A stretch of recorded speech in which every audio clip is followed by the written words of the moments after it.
Hail President Tinubu's first national broadcast. Labour insists on protest as President Tinubu rolls out more palliative plans.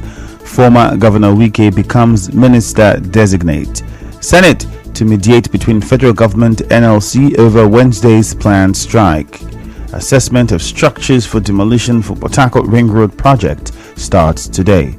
On the foreign scene, Senegal opposition leader formally charged with insurrection. Peace is the path to the prosperity of a nation. Let peace reign. I am Ifeemi Andrew. We begin the news this Tuesday morning, 1st of August 2023, with the comments trailing the first national broadcast of President Bola Tinubu. While some found the broadcast soothing, others felt otherwise.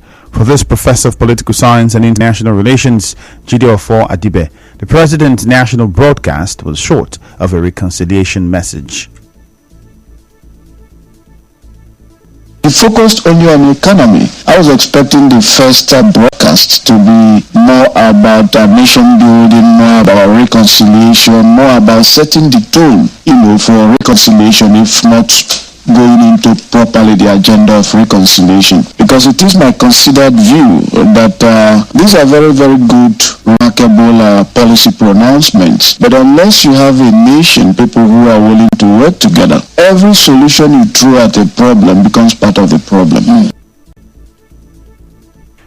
For Ipman's Joseph Obele, it is surprised that President Tinubu's broadcast did not mention how the refineries will be fixed. Until we fix Nigerian refineries, the price of fuel will be expensive since we are buying from the international market, and the prices of other commodities will reflect as such. I'm beginning to think that Mr. President has interest in the foreign refineries that Nigeria is buying fuel from at the moment. In his 13-minute speech, nothing was said about fixing Nigerian refineries. I was wanting to hear him say that NNPC is hereby given 45 days, 60 days, or 90 days to make Nigerian refineries functional. The oil and gas stakeholder says none of the palliative measures listed in the president's broadcast will address the current economic situation of the country.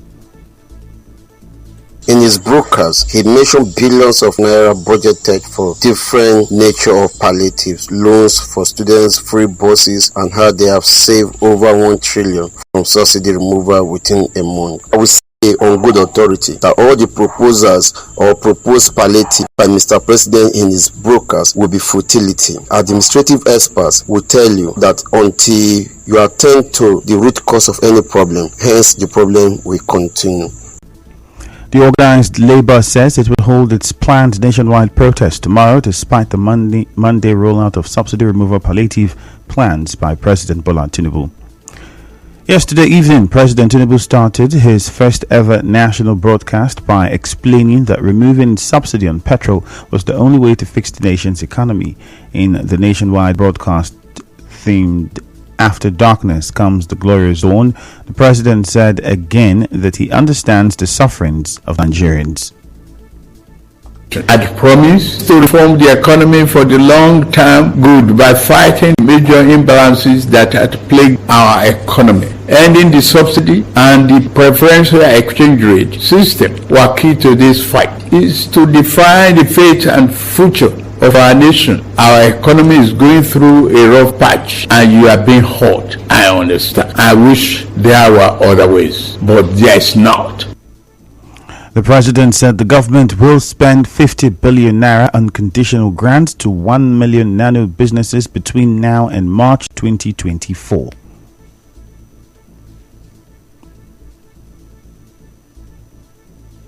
Our target is to give 50,000 women, each to 1,300 nano business owners in each of the 774 local governments across the country. In like manner, we will fund 100,000 MSMEs and startups with 75 billion. Under this scheme, each enterprise promoter will be able to get between 500,000 and 1 million at the maximum 9% interest per annum and repayment period of 36 months.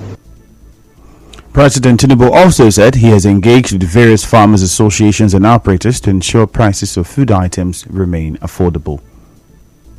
have ordered release of 200,000 metric tons of grains from strategic reserves to households across the 36 states and FCT to moderate prices. We are also providing 225,000 metric tons of fertilizer, seeding, and other inputs to farmers who are committed to our food security agenda. Our administration will invest 50 billion each to cultivate 150,000 hectares of rice and maize. 50 billion each will also be a earmark to cultivate 100,000 hectares of wheat and cassava. The president has also approved the infrastructure support loan for the states. He said the federal government has made plans to acquire 3,000 units of 20-seater CNG-filled buses that will be shared with major transportation companies in states. We have made provision to invest 100 billion between now and March 2024 to acquire minimum of 3,000 units of 20-seater CNG fuel buses. These buses will be shared to major transportation companies in the state using the intensity of travel per capita. Participating transport companies will be able to access credit under the facility at a maximum per annum 9% interest rate with 60 months repayment period. President Tinubu further spoke on reviewing the national minimum wage. We are also working in the collaboration with labor unions to introduce a new national minimum wage for workers. I want to tell you, our workers, that your salary review is coming. Once we agree on the minimum wage and general upward review, we will make budget provision for it for immediate implementation. Meanwhile, President Tinubu has approved the provision of buses for student bodies of all universities, polytechnics, and colleges of education across the country. A State House statement said the provision of the buses